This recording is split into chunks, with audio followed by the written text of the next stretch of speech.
Krishna, everyone. I hope you're having a very happy weekend. My name is Gopi Gita Schomaker, and I am the Vice Principal of TKG Academy and privileged to serve as a regional representative of the ISKCON Ministry of Education in North America.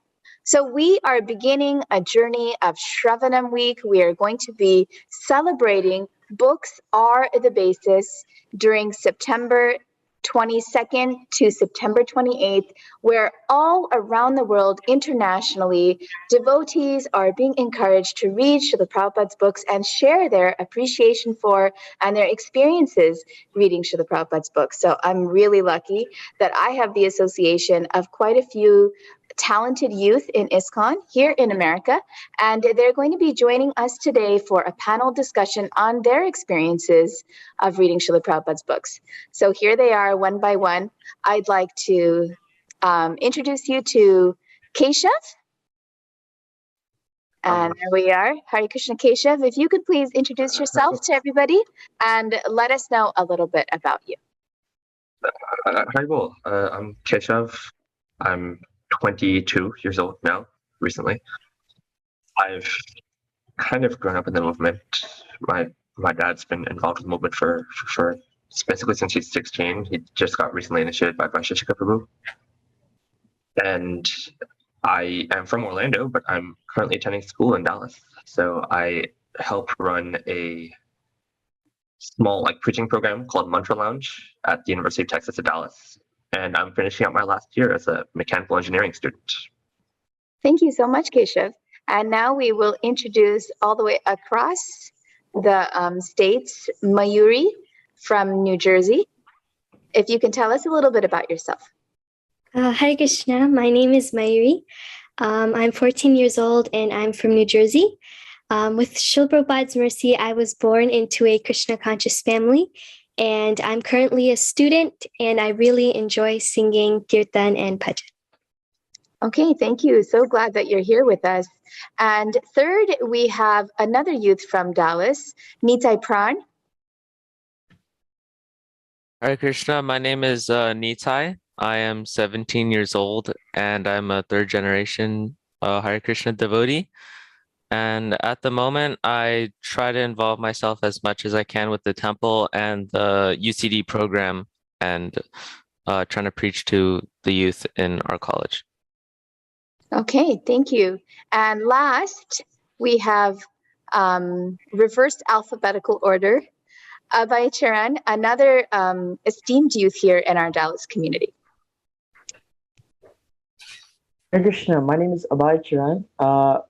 I'm 19 years old, and I'm currently a finance major at same University as Keshav and Nitai, University of Texas at Dallas. And my background in Krishna consciousness is that when I was about 4 years old, my parents joined in Denver, Colorado. And since then, we moved to Dallas in 2008, and since then we've been going every Sunday. And then in 2012 we moved next to the temple, so now even more. So. Okay, thank you. So now we'll get all of our participants up on the screen. And I'm really excited about this conversation with you. Actually, in order to find youth who were interested in reading Srila Prabhupada's books and actively reading Srila Prabhupada's books, it wasn't the easiest of tasks. As you all know, doing kirtan, finding youth who are involved in kirtan is every single temple has at least a group of 10 to 15 of those. But reading Srila Prabhupada's books is something that's not so common. I first wanted to hear from you. Why do you think that it would be more difficult to find youth who are just not as interested in reading Srila Prabhupada's books?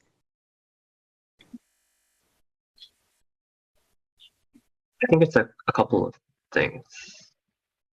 One of them is the necessity, because it's not been made a priority for a lot of youth. They understand that kirtan is important. There's the yugatama. They understand that chanting the japa is important because it's if they're interested in getting initiated, they have to chant 16 rounds. But it's not been made a tangible part of everybody's daily sadhana that you should read something daily. The amount of people that make that a genuine part of their focus. Like Vaisesika Prabhu makes that a focus for him and his disciples in his area, but that, especially among youth, it's something that needs to be focused on a bit more. And I think one other thing is that it takes something more out of you, where there's a lot of different things in devotional service that you can do kind of half-heartedly. I have to admit that I've chanted a lot of rounds half-heartedly. The way that Srila Prabhupada's process, you can't do it half. Anyone else have any thoughts on that? That's a piggyback off what Keshav said. I think it's not a requirement in our movement. For example, for chanting, we all want to become initiated at one point. So there's a requirement for us to slowly or on your own pace build up to 16 rounds. But for reading, there's no such requirement. I think recently, in the past few years, they've added Bhakti Shastri as a requirement. And so I think eventually it'll take more effect as it gets more people get used to it. It's not a requirement. That's a really important point that I'm glad that I think they have, you said. I don't know the information as to if reading Srila Prabhupada's books is part of a requirement. I remember about 15 years ago, my Guru Maharaj asked us to complete the Bhakti Shastri in order to initiate us, but then he initiated us anyways. And I think, even though I hadn't completed it at that time, and I also think that for youth who are born and raised in Krishna consciousness, there's just like an acceptance that they know the philosophy. There's like almost like an underlying acceptance, and not necessarily a need for them to be trained in, say, a brahmacharya or brahmacharini ashram. Why else do you think that perhaps reading Srila Prabhupada's books is not so common among teenagers and young adults?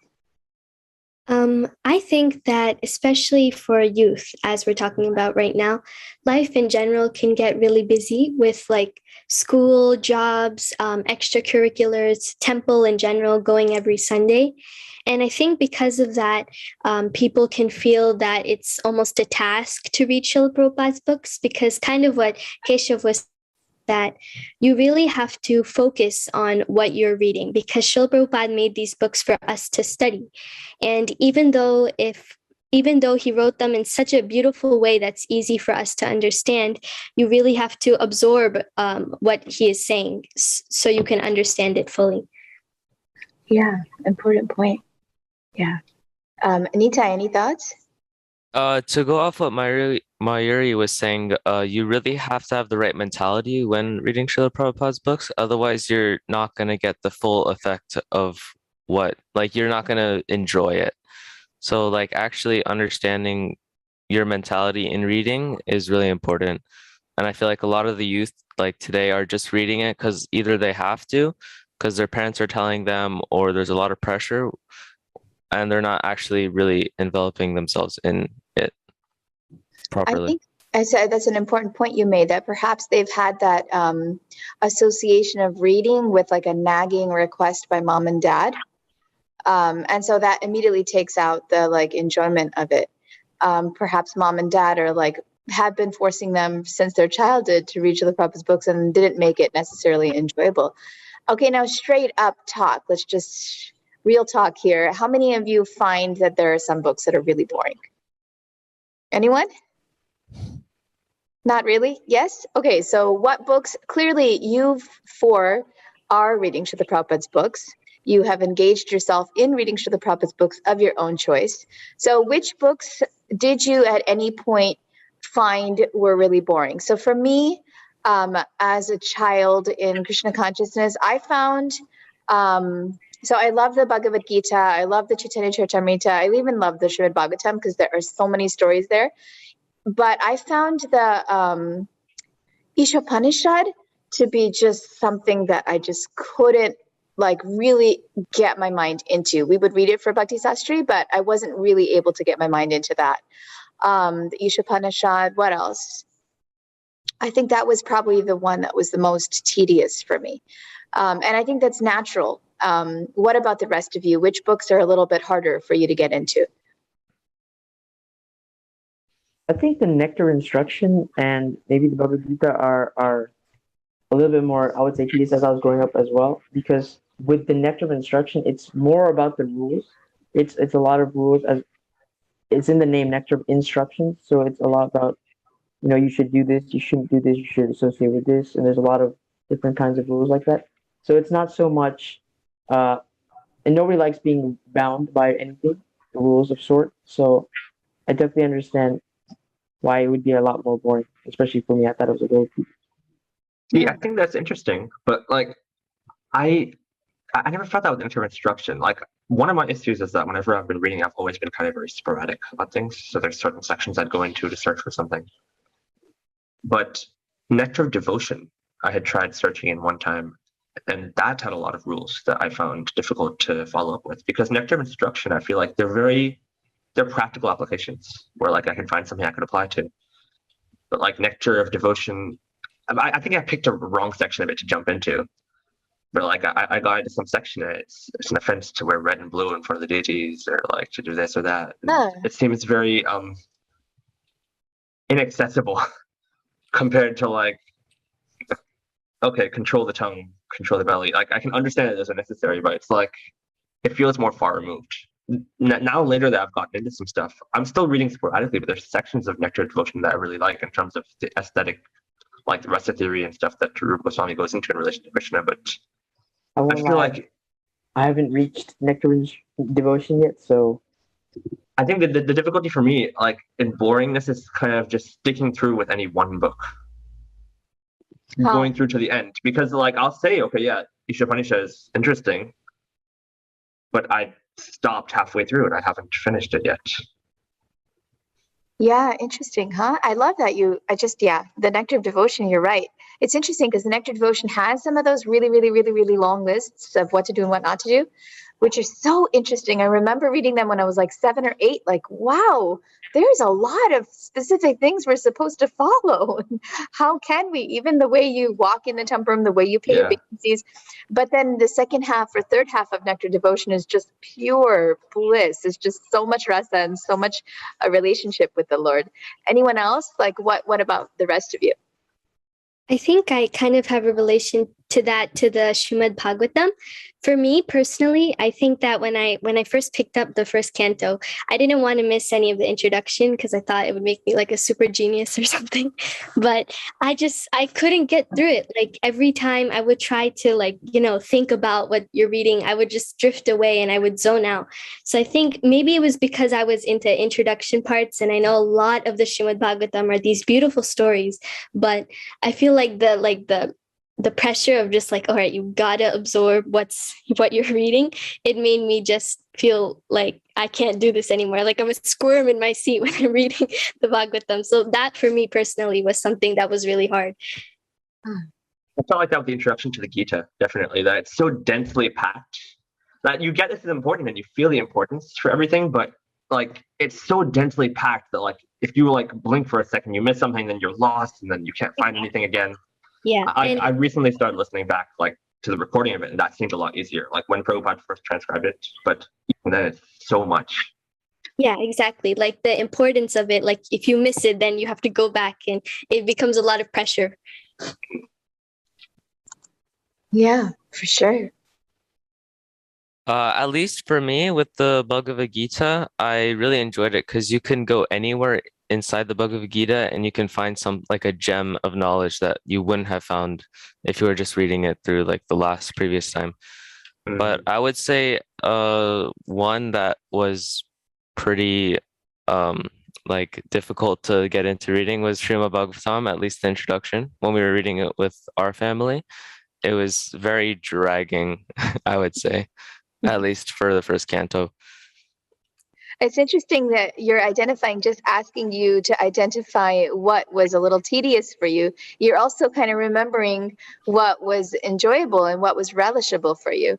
And so just to all of those who are watching, we're so glad that you're here with us and that you're watching. We assume that you have some youth in your home that you're trying to encourage in reading, or that you are youth yourself trying to increase your reading of Srila Prabhupada's books. So I just want to let you know a little bit about our 4 participants. They're sitting here talking about what might have been tedious for them, but actually all 4 of them are very directly and very almost constantly engaged in sharing Krishna consciousness with others. I know the three from Dallas, they do kirtan regularly. One of them is my son's, and he's like very frequently out of the house till late and going for kirtan, and I want to tie him up and keep him home, but he's always running off and saying, I'm going to go for kirtan, we're going here. And they're doing programs. They did kirtan for Bhaktivinoda Thakur's appearance day. They go to Harinam to promote the UTD student program they have, Bhakti Yoga Club at University of Texas, Dallas. And they are actively engaged, in addition to their heavy school schedules, college schedules, actively engaged in sharing Krishna consciousness.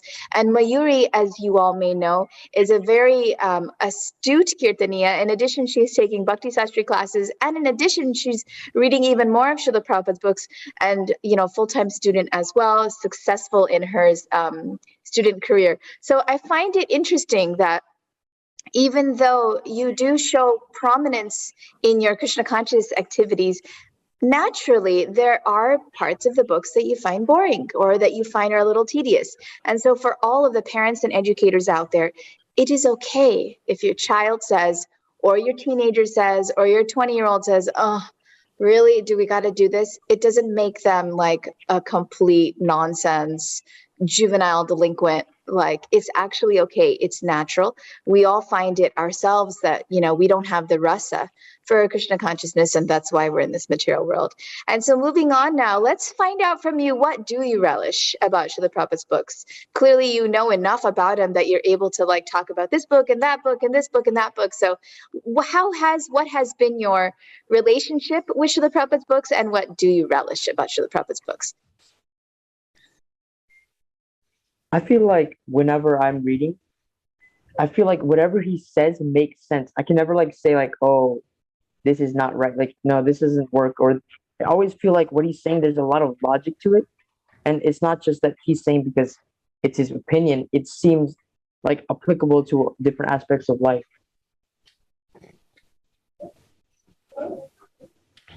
Nice. Sure.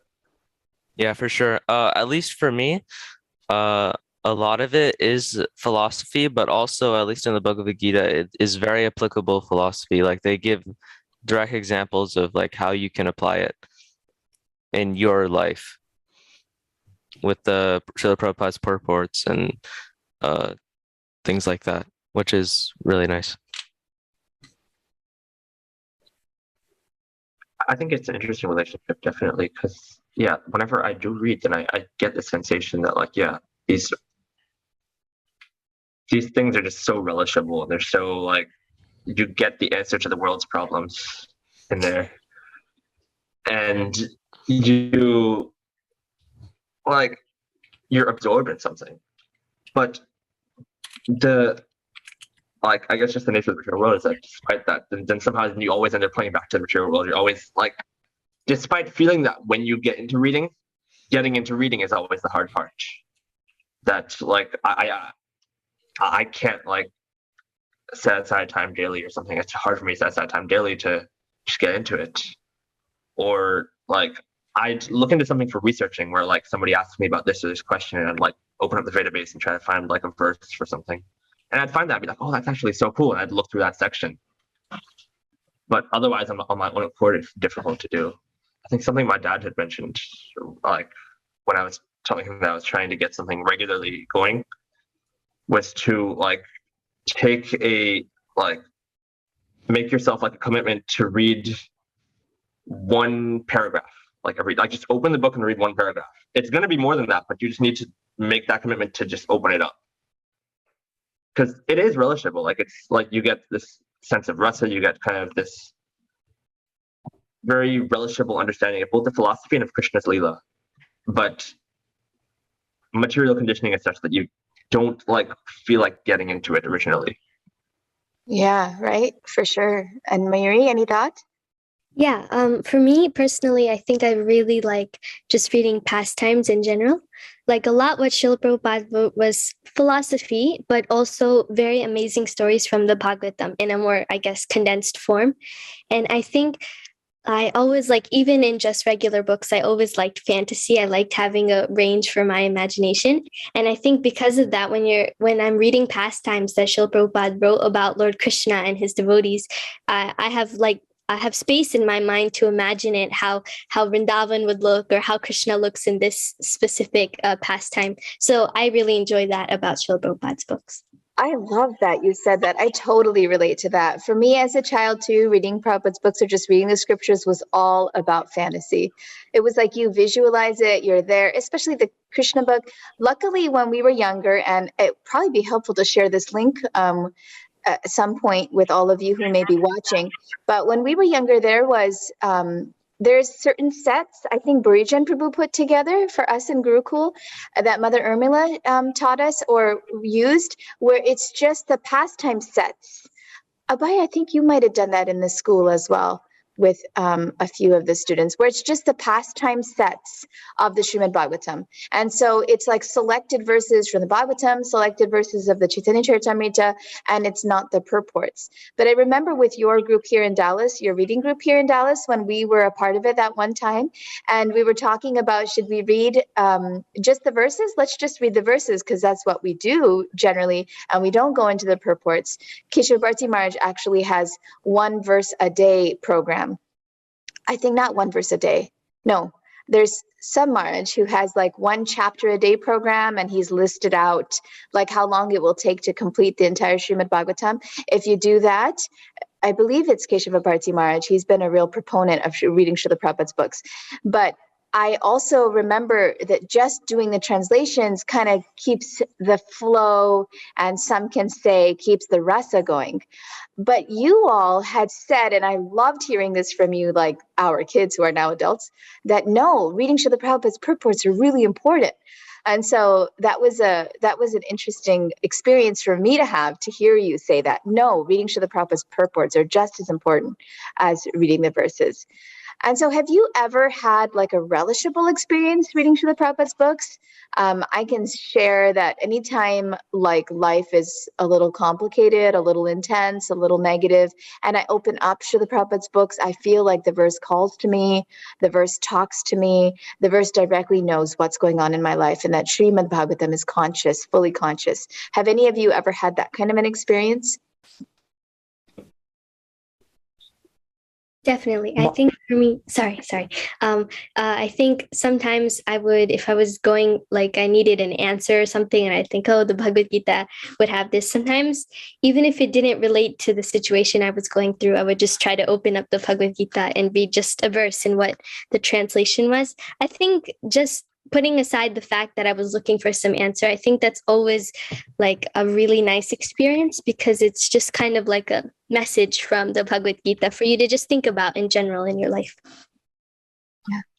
I think for what it's worth, we didn't all like immediately just get into this idea of like, we love the purports, because when I was a kid, we didn't have the fancy like package sets, but like I would just read the translations of Bhagavatam just for the pastimes and skip through like the pages of purports. Every time I'd see like a 5-page purport, I'd flip past it or something. But it's just, I think it's something that you need to come to the importance of it yourself without like having it forced onto you. Mm. For me, like in terms of finding like relishable like kind of things out of pastimes, I'm too impatient. I don't have both the steadiness and the like determination to just like go and just read Gita from anywhere and just wait for the answer to come to me, which is why I'm very much a fan of the database folios, where I would just go search for something. I'd be like, okay, what does like the Prabhupada say about like Nishtha, about faith, or about what does he say about pramada, about intention, or how you get this or out of that or something. But I still have had instances of those where like I've gotten through something, like something's clicked like halfway through, where I've searched for something about this verse or that verse, and then sometime later I found, wait a second, this section of like Bhagavatam, like Canto 11 or like Madhya 22 or something, has had a lot of the answers I've been looking for, relatively. And like, or I'd go into a certain section of something and I'd read something, and I was like, oh, that's actually really nice. And I just start continuing to read through. It still hasn't gotten rid of my impatience. So like I'm still just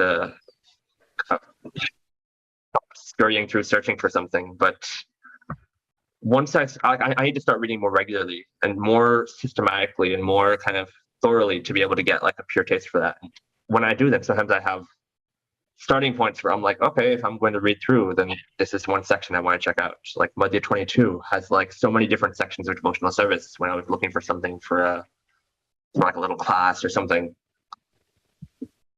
Yeah. Some of my most relishable experiences with, especially with reading Shastra, were when like you mentioned, we have our reading groups on Saturdays generally, and we all come together. And my favorite experiences are when we read a passage, and everybody like says something, their perspective, what they thought first of all, and what they took from it, and how they felt like in their life they can apply this. And it's really amazing to see how everyone, what they were thinking when they read it, and what were their first thoughts, and how they feel like they can improve themselves. And so, not as just a group to make us better, improve as a group, but it also made us feel more connected and deepen the relationships. Wow, that's so powerful. Both of the things you're saying, what Keshav said, what Abhaya said, so powerful. Any thoughts, Nitai? I think everybody covered like the relishableness of reading the scriptures. And I just wanted to add that, like I said earlier, if you are looking for the gems in these scriptures, you will find them. So if you just keep reading, keep persisting, you'll come upon something that you think is extraordinary. And I think that's what the best thing that the scriptures can do for you is just give you more and more knowledge. Okay, I have to persist more on that, Nitai. I think one of the things that I liked what Abhaya said, like I said, as we had mentioned before, a lot of the Dallas guys, we kind of have a little get together where we read Nectar of Instruction together. And I feel like that's one of those books that has that like kind of transformative power where you go through and it's you're disclosing your mind in confidence. And you're just kind of getting a real feel of like Rupa Goswami just talks about stuff that's really relevant to your life. And all of us just start like, there's some passage somewhere and we all are like, whoa, what does it mean to like have that lolium, that like greed that's preventing us from advancing in Krishna consciousness or this or that?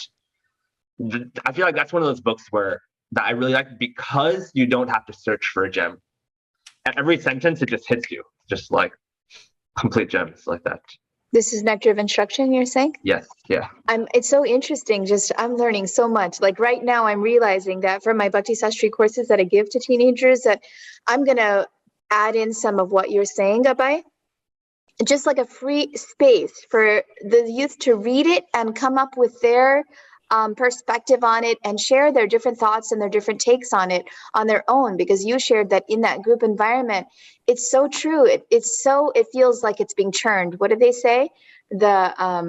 The nectar is just being churned and the essence is coming like a burfi, deeper and deeper and deeper. Every single voice, every single Vaishnava, every single youth that adds to, oh, I thought that it like sounds like this, and I thought that it makes sense to me this way. And there may even be opposing views on it, but someone else's perspective on Krishna consciousness, when I hear it, I become more informed and have deeper realizations. And so I love that. That was so beautiful that you shared. And so gems, if you think about your favorite book or your favorite encounter with a book, something that you can remember, and I'm totally putting you guys on the spot here, that like really stuck with you, that really helped you during a period of crisis, or is there a time like a gem that you found? Nitai spoke of gems, so I'm also going to think about this for me. What was a gem for me? Any thoughts? I've definitely stumbled upon quite a few, but I just can't necessarily remember exactly what they were, but they did leave a pretty big impact, at least when I was reading them. So, but I can't point out exactly what it maybe was. during our conversation we'll think of more. It'll come to us. Let's see. Anyone else, or we can continue? Maybe it'll come to us by the end of this call. Maybe we'll remember by the end of this call. I know we're recording right now, and so naturally we're all nervous. One of the things that I felt was really like really cool and really amazing were when we were going over the levels, the stages of bhakti, where it starts off. I don't even remember. I'm going to be honest. I don't remember every single word, but Shraddha. The yeah, nine ones? Shraddha. Shraddha, Yeah, sorry. the nine stages of bhakti, ruchi, and eventually, and I realized that it helped me realize that it's okay if you don't like it yet, because getting taste for it is a high level in itself. So if you don't enjoy doing it yet, you're still on course for becoming a pure bhakta. So that was one thing that really I thought was amazing. Wow. Oh my goodness. Such a powerful one. I'm just getting goosebumps. But yeah, like you are scripturally saying why it's okay that it's going to take us some time and that's part of the course. Nice. Thank you, Abhay. That actually kind of relates to what I was thinking too, because I've never had that whole like I'm struggling. I'm like the come to Krishna moment where I just like read the Gita or Bhagavatam or something and it just hits me. Like, whoa. Come to Krishna moment. I've never had that. Like I feel like as second generation, like that's one of the things that I'm really like not quite jealous of, but I really admire about people who like join the movement themselves because they have that moment where they're like experiencing life without Krishna and they just feel it and they just decide to like give their full life. But I feel like I've never had that moment of being like completely suffering and like coming through everything. But the closest thing I could think of say is just like kind of this, the general series of just like struggling with steadiness, which is like I feel like such a hypocrite even being on the call because like I'm not steady at all with any of my sadhana, whether it's reading or whether it's chanting. But nectar of instruction, it always comes back to nectar of instruction. Each verse like in there is so cool. And I was discussing with somebody one time and like, what's verse 7? Jat Krishna Nama Traitadi Rapya Vidya Vitopachakrasya Rasanasya Nirojikano. There's that one where that analogy is given that The jaundice. that's the one, yeah. Where Krishna's name is sweet. But because we're diseased, we can't taste it. And that's the first time I've heard in Shastra this acknowledgement. We always hear Krishna's name is sweet, that it's perfect, it's beautiful. But this is the first time I've heard Rupa Goswami like kind of acknowledging, yeah, you know, you might not be tasting it. And that's okay. Why? Because that when you're like, how do you get over that? When you're carefully chanting Anujinam every day, or very carefully, then that's kind of the cure to it. So like I'm feeling just so much more like relieved that like, okay, I might not have a taste right now, but like there's hope for me. It's not like it's normal in this diseased state of mind.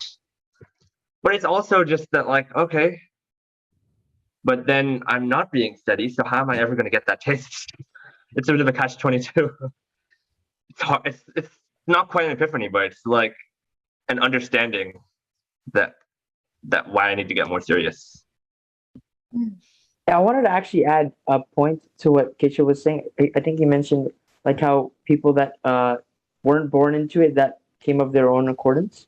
I think there's another reason why a lot of youth, you could say, don't read is because they were never tested. They were never like it was not a problem where like they came of their own accord. That's so true. Like it's not that I was having such issues and out of all the things I found, I really found that the Bhagavad Gita or some like a devotee really helped me and then I came to this realization that this is what I want to do for my rest of life.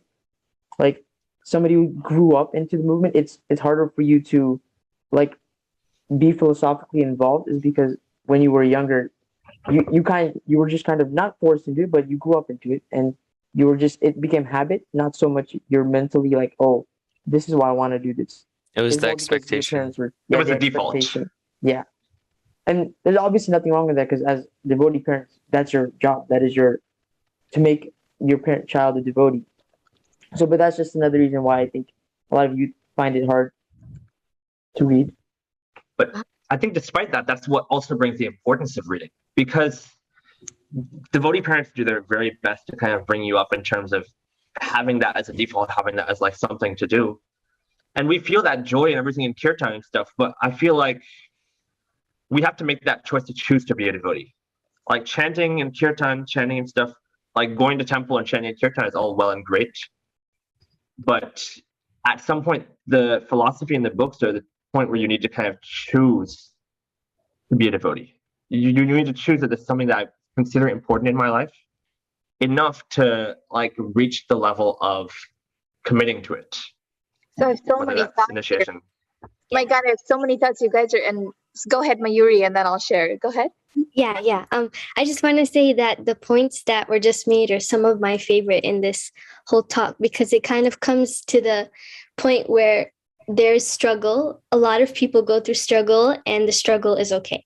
And like they were saying, that it doesn't come up almost very often in like the shastras, that it is hard for you to sometimes develop a taste. Like I know personally, when I'm chanting, sometimes I feel like, man, why don't I like this? I mean, other people are over there in ecstasy, but I'm just like, when is this over? But I think that's one reason I really like the Bhagavad Gita, is because one of the simplest things about it is that Arjuna is going through a struggle. Like I never like really thought about it before, but when I did, it was like, wow, he's in such a difficult time of his life, and Krishna is giving advice to him. And it's not like it's covered. Like in the Bhagavad Gita, it's open that Arjuna has all these questions and all this like guilt almost, that, I mean, I'm not understanding this. Can you go over this again? And I think because of that, it makes the feeling like they said, the feeling that if you're struggling, it's okay, it'll come with time. And because of that, it kind of ties together the fact that the gems are everywhere, but they're also in the simplest things. Nice. Yeah. It's interesting. So I'm just hearing that come to Krishna moment, that you said, Keshav. You're such a sweet devotee, and you wear Krishna consciousness very proudly on your sleeve. Like you're not shy about commenting on Facebook, this whole paragraph of, oh, Krishna says in the Bhagavad Gita, da, da, da, da, da. Whereas a lot of kids may feel it, may think it, but you just very prominently proclaim that I'm a Krishna conscious nerd.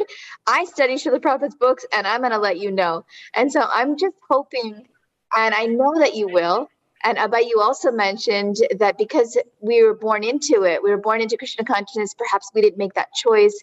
There's the 4 Artho Jigyasa or Tarthi types of people who go to Krishna, the distressed, and people had that experience to change their whole life and feel the bliss of Krishna consciousness, whereas we didn't have. None of us had that experience.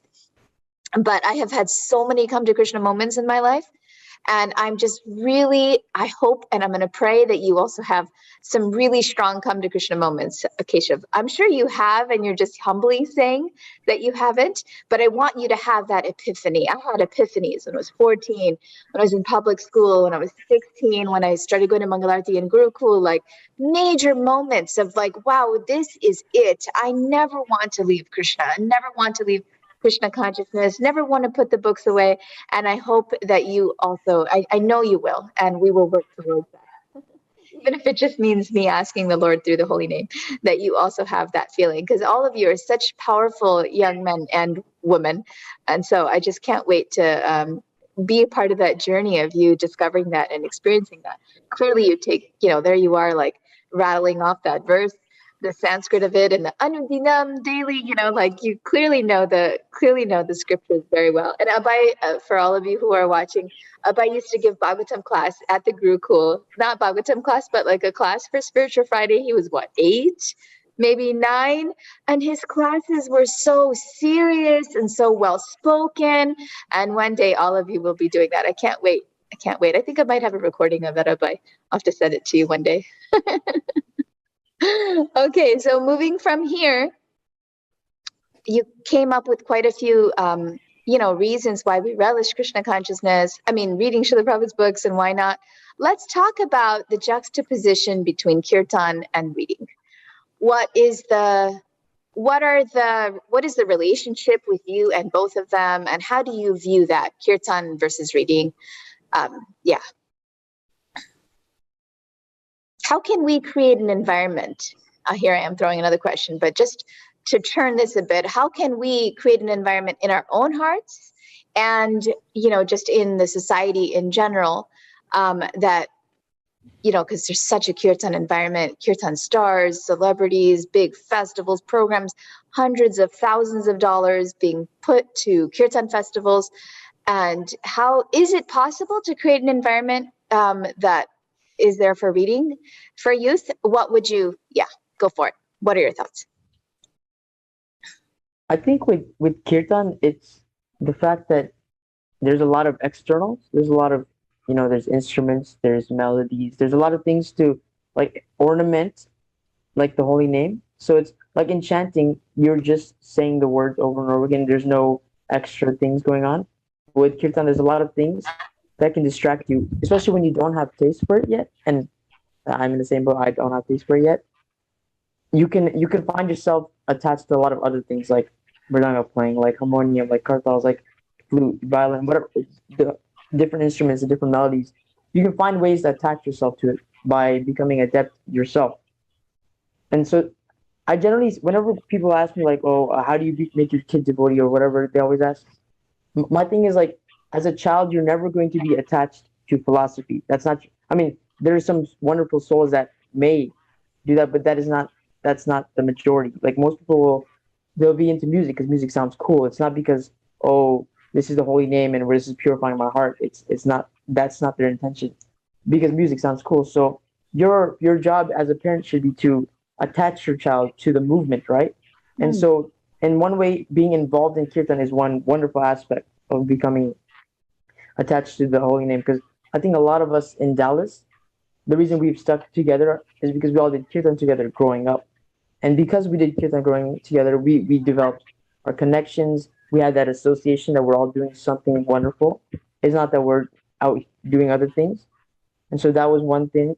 And then eventually when you get older, I think like Keshav mentioned, you'll have this moment where it's a conscious choice where now I want to be philosophically attached to the movement. Now I actually want to understand what Prabhupada is trying to say.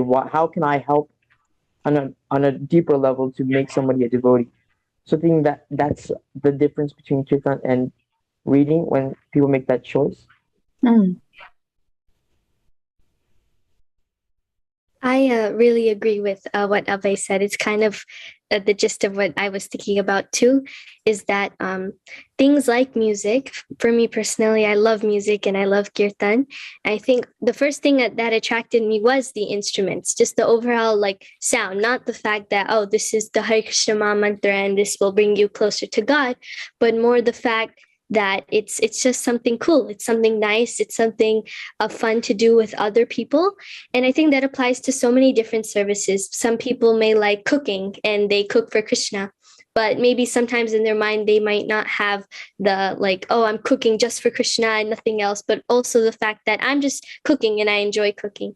And I think those things can bring you very much closer to Krishna, because through those ways you are offering devotion to Krishna. And over time, like Abhay said, it becomes that, it becomes the choice of, do you want it to become more of a philosophical service towards Krishna, or a very, like hardcore, I'm doing this just for Krishna, like full surrenderance, which comes very hard, especially for me. And I know a lot of people too. So I think because of that, reading is a little harder and it's a little different, because with reading, like I said before, you have to understand what you're reading. And it can't be like, I'm reading this because I enjoy reading, but it's also that I have to understand what I'm reading. And if you don't enjoy what you're reading, then it becomes a little like, I don't know if I want to continue doing this.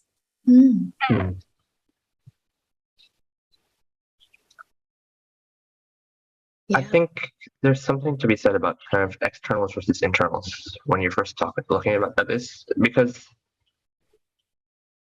the kirtan is one of the most like attractive ways to get somebody interested in Krishna consciousness. I agree with Abhaya that that's how I got to know everybody from Dallas. Like, and I've been interested in music for such a long time, like studying classically, everything else, and it takes some effort to become comfortable with kind of being externally facing with kirtan. Like what you mentioned earlier about me being comfortable with being publicly facing as a devotee. I guess that's kind of come with some encouragement from people around in kirtan and stuff, whether it's doing kirtan publicly, or even just displaying the symptoms of a Vaishnava publicly, like through encouragement from a lot of the Dallas guys like Abhaya, Nitai, Yuri. I started keeping shika a couple of years ago, or started like wearing tilak during like COVID or something. But the external appearance of like chanting and doing and just like being okay with being a devotee is one thing, but it really does need the internals as well. Because like yesterday was like Bhaktivinoda Thakur's appearance day. And what does he say? He says that simply vibrating syllables of the holy name is not equivalent to chanting the name. Wow.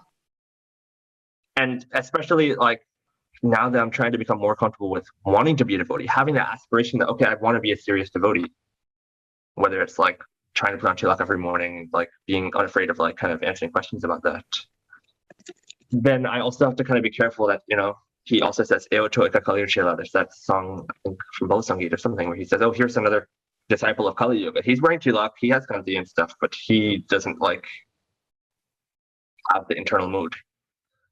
And so I think, yeah, like it's important for you to be involved in kirtan, but I think it's even like because of that, it's way more essential for us to at least strive, have that understanding, even if you're not at that level, that the interior should match.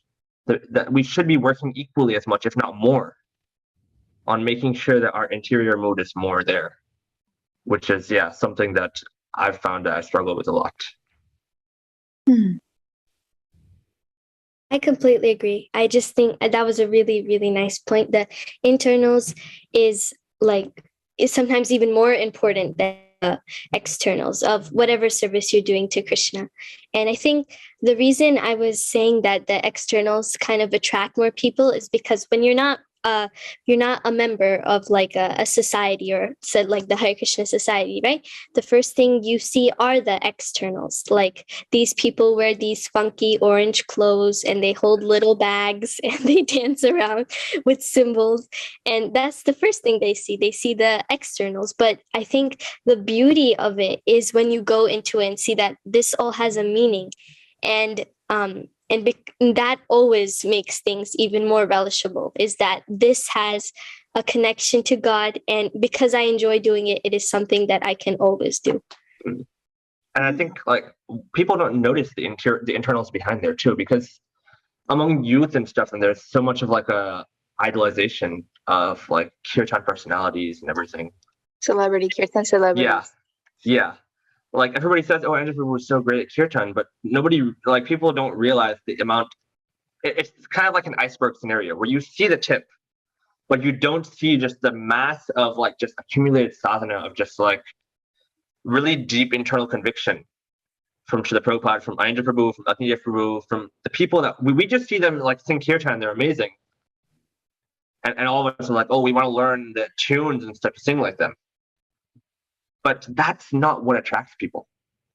That's not what attracted people in terms of preaching, in terms of kirtan, just having just the right thing to say, or the right note to hit, or the right mridanga beat.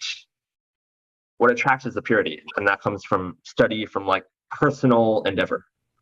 Oh, wow. Such important points you're making. Yeah, that actually all of that, the ability to attract someone by the holy name comes from the conviction inside one's heart, the Krishna Bhakti Kaile Sarva Karma Krita Hoy, and that conviction comes through deep study and through attraction to the holy name. So I'm going to throw out a, what we do in the classroom is this 4 corners activity, where we say a sentence and you have to identify if you're agreeing, disagreeing, strongly agreeing, or strongly disagreeing with the statement, okay? And there is no right or wrong answer in this, because each of us has a specific relationship with either Kirtanam or Shravanam or Padasevanam, and that's okay for you to prefer Kirtan over reading, or for you to prefer reading over Kirtan. That's quite okay. And so we're going to do this. I'm going to say a sentence, and you're going to decide, do you strongly agree, disagree, or strongly disagree with it, and share why, share your reasonings why. So the statement is that reading Srila Prabhupada's books is way more important than engaging in kirtan.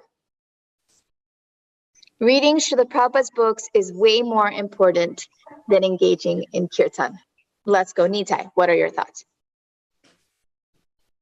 I feel like this is a loaded question. This is why I'm glad I let Nitai go first. It depends on what you define as more important. Like for your personal like conviction, I would say that reading is probably more important just to like for you to understand the philosophy. But if you want to like preach or like just like show what Krishna consciousness means, like try to attract people with kirtan, maybe that's more applicable in your life. But Okay, so do you? I guess it depends on what you're trying to do. So I liked need that to you answer, broke Nitai. that. Yeah. Okay. So I like that you broke that down, like as to what the purpose of it is. But if you just kept it super simple and thought agree, disagree, strongly agree, or strongly disagree, which would it be? Neutral.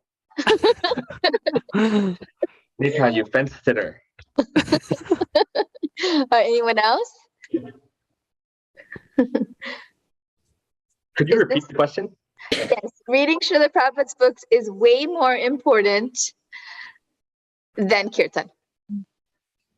I would disagree just because it's not way more important. It's not that because like Nitai said, kind of like the holy name does have its own power. Just because I'm not pure doesn't mean that the holy name doesn't have its power. So I can still go on Harinam as an individual and attract devotees and make devotees, even though I'm not pure myself. And I'm not saying that you don't need purity. That's definitely aspect, but because we're comparing, saying one is way more important than the other, I wouldn't say it's more important. Okay. Anyone else? I think I agree with what Nitai was saying. It is kind of depending on what you're trying to do with your service to Krishna, but I also think they can go side by side. Like if you're a really like a really nice kirtaniya, right? Well, of course, like the music and everything, but like you like personally go in deeper into the philosophy so you can meditate on it, possibly.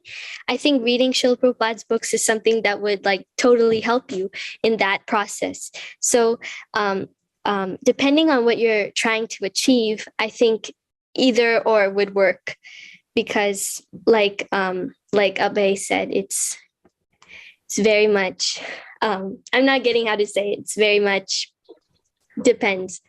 Yeah. Okay. So you're neutral like Nitai? Yes. That's two neutral and one disagree. Keshav, what's your thoughts? I feel like I might buck the trend here, and I might say agree. But let me clarify, because if I were to say something, I'd probably be closer to Nitai, Mayuri, because I think they're parallel tracks.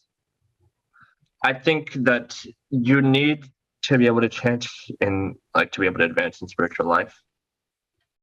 And you need to be able to have a taste for Krishna's name. But here's why I say I agree that reading Srila Prabhupada's books and like studying and listening to him is more important. How do you get to chant the name?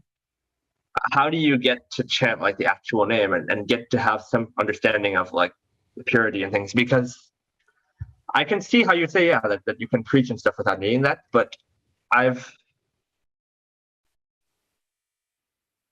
attempted and it does not work. And you I feel like you might be able to have a taste or relationship with Krishna without ever knowing how to pick up an instrument and play or anything. But if you're doing kirtan, you're playing your instruments and there's no substance behind it. Then like there's that time when Srila Prabhupada was hearing this like festival of like chanting in Mayapur, when he heard like some devotees just chanting very excitedly and from I think Bengal, and then he said, I'm not hearing Krishna, Krishna, Krishna, I'm hearing money, money, money. Oh, wow. And That's pretty drastic. yeah. And so I'm going to say agree, because I think that I wouldn't say strongly important, but I'd say if you had to pick one to be a good devotee, I'd say definitely Shravanam, because Interesting. then Shravanam automatically means that like if you're hearing more, then you're going to be chanting more. That you're going to be wanting to do more. You're going to want to like bring more stuff out of it. So sorry, Keshav. So what's so beautiful is that about Krishna consciousness is that the application of Krishna consciousness can be to vast extremes, achintya bheda bheda tattva. And you see so many contradictions, even in the gopis and the way they relate with the Lord, the devotees of the Lord, so many different instructions that Srila Prabhupada gives that are contradictions even with themselves, because some instructions he's giving to George Harrison, some instructions he's giving to his like personal servant. And so of course, Krishna consciousness is an absolute truth, but in the application of Krishna consciousness, according to your particular bhava, your mood, you will feel something more important or less important. That having been said, I strongly agree, just because my personality has always been to be more attached to reading Srila Prabhupada's books than the Kirtan. But my sister, I would like to say, Gauramani Mataji, she probably would perhaps disagree because her primary connection with the Lord is through Kirtan. But yeah. So it's interesting to hear, the differences in you. We're coming up a little on time. So I'm thinking like, let's end now with one last topic. And really the purpose of this week, this Shravanam week, or books are the basis week.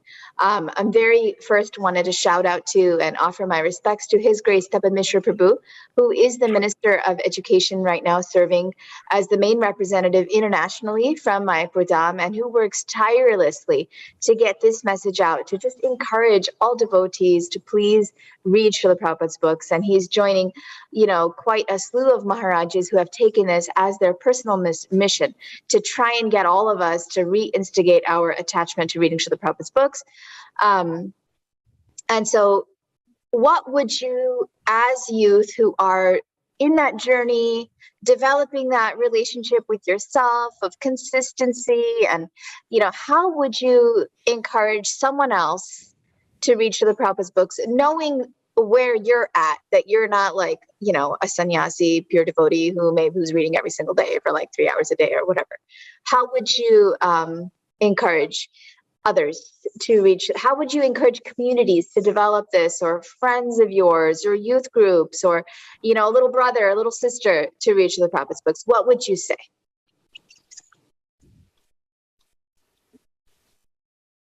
I think association is probably one of the most important factors when you're trying to become a devotee. And we have a lot of Kirtan festivals. We always have a lot of japa retreats. We have a lot of different retreats. And generally to the japa retreat, you'll see elder devotees go, or senior devotees go. And so I think for the youth, we need to have probably more reading-based groups, reading festivals, or retreats where everyone just gets together. Because when you see people all over the world trying to, become a better devotee, because I think we're all, not all of us, but most people at their early 20s or later teens are starting to realize that, it's not just kirtan. It's about actually understanding the philosophy. And so at this point, when everyone sees like a collective effort to become a better devotee, and the method is to read, because that is Prabhupada's direct instruction. And so I think having more retreats of that kind would be a boost. Okay, so reading retreats. That's what I'm hearing from you. Okay. Anyone else? I would say, like, as just an individual level, if you're on the edge of starting to read, I would say I would just say try it, and there's nothing wrong that can come out of it. So these books are priceless, and whenever you read them, you're adding on to knowledge that you already have. So you're not losing anything, you're gaining knowledge, and there's really nothing that can go wrong. And nice. Yeah. I love your conviction, Nitai. It's such a privilege to hear your conviction. Thank you. Right. Like, and also I was thinking that, like you said, that we're not really, I'm personally no way qualified to like preach to someone and say, oh, I know this about this Srila Prabhupada book, and I think you should try to read it because that you'll have this door opened up into your life. But I think that's kind of what Srila Prabhupada's books are for. like Srila Prabhupada, I know he always said that I'll live on through my books. And Srila Prabhupada is the one who created this beautiful society. And through his books, he inspired people to come to Krishna consciousness and go deeper into their relationship with God.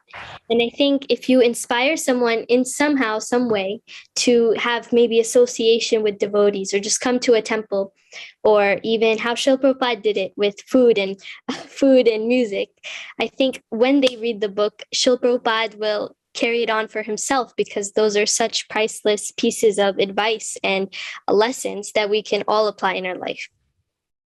Nice. To kind of tie together what everybody else has said, I think it's something that needs to be taken care of at a grassroots level, where we need to kind of understand the importance of it and encourage each other to go deeper into something. And it's something that's done like very intimately in small in groups with your friends, with your well-wishers, as Guyam Akyati Brishti, revealing your mind in confidence, as Srila Swami recommends, as like a couple of us started doing in Dallas and stuff. And that's, I think, really, we need to start getting that mentality of devotees of checking in on each other in terms of our personal sadhana, our personal reading and stuff. I believe it was Jagannath Das Babaji when he met Gorkishore Das Babaji for the first time. His introduction was like, "How is your bhajan doing?" And they started crying that they haven't like attained like love of God yet. And like, we're definitely not at that level, but I feel like Mayuri said, like I'm personally struggling. Like I can't be on a soapbox and say, oh, you should read because they have all the answers of the world in here, which they do. But how can I say that if I haven't opened them up and like found and searched for them? I think the approach to take is kind of just like acknowledging that we're all struggling with something or the other in terms of it, and that we should check in on each other and be like, Abhaya, how's your reading been, or what did you read nicely from last time, or like I didn't read anything much, did you? Should we read something together? Or like getting together in a couple of groups and getting some like realizations, or like checking in with each other, like I read this and I had this thought about it, what do you think? Mm-hmm.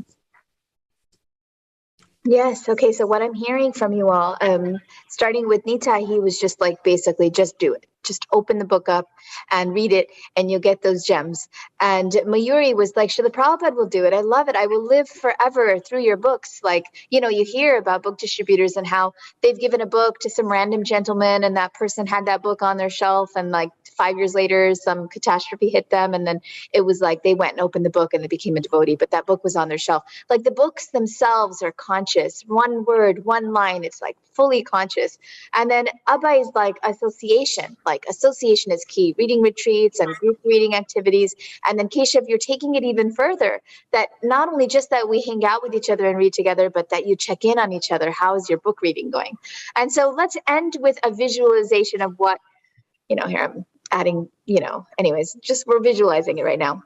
You guys do reading groups right now. And you had talked a little bit like about ornamenting kirtan, Abhay, where you have the mridanga and the flute and then this and that. How do you ornament your reading group? What does that look like for you all? What do you add to the pot to make the reading like more interesting?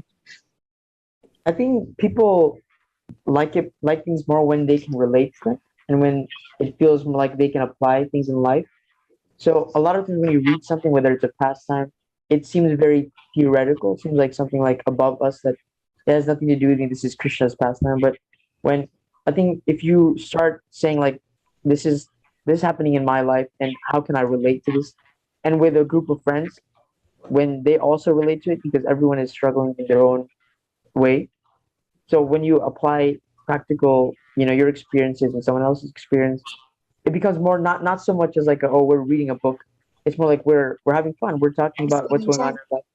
And so what I'm looking for is you have your reading group here in Dallas, which people want to attend, they want to go to. But what else are you doing other than reading? It's not like you're just reading.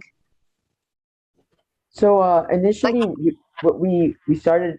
We used to do like one person gives a class in the sense that, all right, I'm gonna, like the 9 stages of bhakti I talked about. One of our friends, Shakshi, he's like, okay, my topic is gonna be the 9 stages of bhakti, and I'll go over this. And then it's basically a class of sort, but it's not so formal because it's with your friend, right? So it's more like a discussion and not so much a class. And so they're in one sense learning it, and because they took responsibility of teaching it to the next time, so they're learning, and then we're also learning, and the teacher learns the best, right? The teacher is the best student. So I think responsibility and just being accountable, because you're giving class, so that is basically you obligated yourself to do it. So it is something that will happen. So I thought that was responsibility was a major key. Nice. Okay. I think a couple of the peripherals that we also added to our group that like kind of make it more like relaxed in order to come together. We have like we sometimes do like a potluck where like we each kind of try to bring something a little bit. So at the very least, you have a potluck, cooking, and you're hanging out. Isn't there sports involved in this? There is some sports sometimes afterwards, depending. And so all the kids get together and play ball. Yeah. Yeah, and it's like a retreat, right? A retreat means you're not just doing the reading, you're doing other things as well. You're eating, you're playing games. Don't you guys play games as well? Sometimes it'll generally be like reading prasadam, and you'll talk, and then on chosen days sometimes we'll have games or something. Yeah, the sports aren't like a regular thing, but we're doing more like just kind of reading prasadam, a little bit of kirtan. Nice. Yeah. Nice. So it's like the full package, and it's changing it up. What I experienced with reading with my family, I was, for me, reading Srila Prabhupada's books is like such a very, very deep part of my identity. I always have, since I was very young, loved reading Srila Prabhupada's books, more than kirtan, as I said earlier. So when we started reading with our boys, my husband, he had another experience growing up. His mother would just, at the end of the day, everyone would pile in the bed, even when he was like 6 and 7, and read Krishna book as a very light, relaxing leisure activity. And my understanding of reading was like a very formal, it's a class type of activity. And so it took us some time to figure out like kind of a middle ground. And so when my husband reads with us as a family, he like says the Sanskrit words in a funny way. Sometimes we'll make voices for the purport. And the whole thing for our family became more of a peaceful, relaxed way instead of like a super strict, heavy, hardcore way. And through that, the kids developed like this ability to relate to each other, discuss, like you're saying, like a confidence, a space where they were accepted, where they weren't going to be judged, where they weren't going to be they weren't going to be attacked for differing opinions. And so, yeah, it sounds like something that you all have also done is figure out how to make it relishable. And so I'm just saying that to our audience here. Like, if you want to create a reading environment, figure out how to make it fun. Everything in Krishna consciousness is so relishable, but we tend to, as adults and as sadhaka bhaktas, take out the joy. Like, we're so expert at taking the joy out of something that if you're having fun, you must not be actually taking it seriously. Like, don't have fun studying for your test, right? If you're studying for a test and you're having a good time, it means you're not studying properly. So what Richard Martin says, the fun police. Always studying for a test was fun in any sort, but studying for a test can be so fun. The way my husband does it is so fun, like the way he studies for tests. All right. So are there any last thoughts, any last words of wisdom any of you'd like to share? We'll start with Nitai and just go around in a circle as we end this broadcast. I would just say that reading Srila Prabhupada's books are very important, and that if you can, you should probably start a reading group with your friends and just go from there. All right. Thank you. Mayuri, any thoughts? Last words? Yeah, I'm just very grateful for Srila Prabhupada's books. I think they are was an opportunity not only to understand more because our culture is very much derived from the books. Books are the basis, is because all of our principles and practices are from the books. But also, I think reading them tells you a lot about Srila Prabhupada, what a wonderful man he was, and how he did so much to bring these scriptures to America. And yeah, I'm very grateful for having Srila Prabhupada's books. All right. Abhaya? Yeah, I think just to maybe parents who are watching, with reading, your goal is to make your child a devotee in the long term, not in like a short term, like, oh, do it right now, do it right now, do it right now.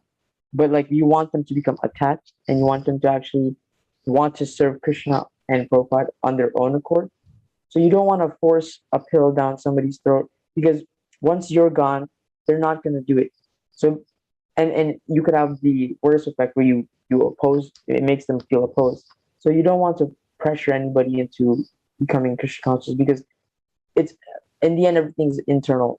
It's on your own court how much you want to become a devotee, because your endeavor will result in how much you end up becoming pure. Yeah. And yeah, that's pretty much it. Wonderful. I think, as always, everything in Mahaprabhu's movement of bhakti comes from relationship and taste. Mm. And so, in terms of reading Srila Prabhupada's books, for all of us, we're all struggling with something. So, like, start with something. Like, open the book, read a paragraph, whenever you can. Make like some sort of commitment for something, and eventually, yeah. In Bhadaraj Anarjanam Kalisavajishta, that like through daily practice, something comes. And relationship-wise, meaning that, like, yeah, I don't think any of us are gonna like say that we're not struggling. Like we've all got some issue with our reading, with our sadhana, with our japa, with anything that we're not to the level we want to be at. So like it helps so much to be able to check in with people, you know, to pray for each other, to like check in, see how you're doing with your japa and stuff. So like among the people you know, like see how they're doing with the reading, try to compare realizations, see what, like, if neither of you guys have had realizations, and start getting together, start reading something, try to get something out of it. And even among like my friends, I'm always the first one to say, like, I'm not at the level I want to be. I'm very much struggling. So if something that you read resonates with me, or something I read resonates with you, then pray for me, you know, that I can get like a better taste for it. So beautiful. Taste, relationship, no force, a relationship with Srila Prabhupada. And just summing it up, yeah, I'm so grateful to have this conversation with you. I feel like the points you're making are so valuable. The most important point that was just made right now is this, just because it needs to be reminded so much, don't force, don't force, don't force, don't force. We're trying to nourish Bhakti Creeper very gradually, very naturally. And clearly your parents have all done that very wonderfully. And let's end with a visual that I hope we can all get to, where there was this devotee Brahmana who was reading the books. He had the Bhagavad Gita and it was upside down. And he was reading the Bhagavad Gita upside down. Do you all know this story? And Chaitanya Mahaprabhu, people were making fun of him. The brahmanas around him and the devotees were just making fun of him. He's an illiterate. He doesn't know what he's doing. He's reading the book, but it's upside down. And Chaitanya Mahaprabhu said, no, he is reading the book and he's seeing it in his heart. He's visualizing it, because he would be reading the book upside down and tears would be flowing from his eyes. And so he understood the meaning of the book, of the Bhagavad Gita, so intensely and so strongly, that he was experiencing already bhava, already at the stage of bhava from those 9 stages you were talking about, in his reading of Srila Prabhupada's book. And lastly, one of the verses, 2 verses I'm going to share with all of you who are watching and with all of you 4. There is this verse that I learned. I don't know where it's from, but I learned it when I had just moved to Laguna Beach when I was 19 years old. And there was this little brahmacharini. She was an American devotee, and she was always in bliss, and she was like brand new to Krishna consciousness, and she'd be like skipping places and dancing places, and she loved this verse. And this was Api Shvara Modhe Pratipada Siddha Koti Madhure Purana Gramantar Vahati Tava Leela Rasajare Mano Vatsak Patum Vishaya Vishakarte Vishati Me Kripa Yasya Damana Damanam Tarnika Pate. Something like that. I might have missed a few words there. But inside every single word of the Puranas, of the Shastra, of the scriptures, there's like a full reservoir of Amrita nectar that's resided in there. And by taking it, by reading it, you can relish so much pure transcendental ecstasy that it's unfathomable. Api Swara Modhe Koti Madhure Purana Gramantar Vahati Tava Leela. Your pastimes, the Lord's pastimes, are literally in every single one of the words. Even the tedious, boring words with a specific lens, if you look at it, and I'm learning how to do this, you can see Krishna's pastimes. And Vishwanath Chakravarti Thakur does this so amazingly in his commentary on the Bhagavad Gita, where it's like Krishna's pastimes through it. Oh, wow. Keshav found that out. Ashtadasa Chandastava of Rupa Goswami's. Wow, Keshav, I have been wondering where that verse was from a really long time. Thank you for Googling that. But the problem is that our mind, like you're all saying, is attached to the thorns on the side of the path, the bhakti path. And so we're asking the Lord through this prayer to please, with your stick that curbs the cows, please curb my mind of a cow to come to the path of reading Srila Prabhupada's books. Oh my gosh, it's the whole verse. How did you find that? Although the very sweet nectar stream of your transcendental pastime swiftly flows through the Puranas, the calf of my mind has now entered a ditch to drink the poison of material sense happiness. O Lord of the calves, please quickly curb him with your stick of mercy. You've got to email that to me, okay, Arjun? The second verse that I'm going to end with is the Gopis. They sing in the middle of their Gita, Tavakatamritam tapta jivanam, that actually the nectar of your words and the descriptions of your activities, they're like, for those of us that are in the blazing fire of material existence, they're the potion. They're something that we hang on to, we hold on to. And you're all really young, but wait till you hit your 20s and your 30s, you're going to start feeling this fire of material existence when relationship issues come up and illnesses and all this crap, am I allowed to say that, comes up in your life. You're going to start feeling like this, like, Krishna, where are you? So you'll start really being able to relish Srila Prabhupada's books at that time in your life when you're like really needing Krishna. And that's what the Gopis say, Tavakatamritam tapta jivanam. And so we'll end there. Again, thank you guys so much of your valuable time in this. And whoever is watching, if it's on social media, just do me a favor right now and hit that share button and let this go far and wide, and have a blast reading, and comment if you are reading, and if you're reading Srila Prabhupada's books, which books do you like, which books are a little tedious, and tell us if any of you are ever planning a reading retreat as these boys in Dallas already do. Alrighty, thank you. Hare Krishna. Thank you.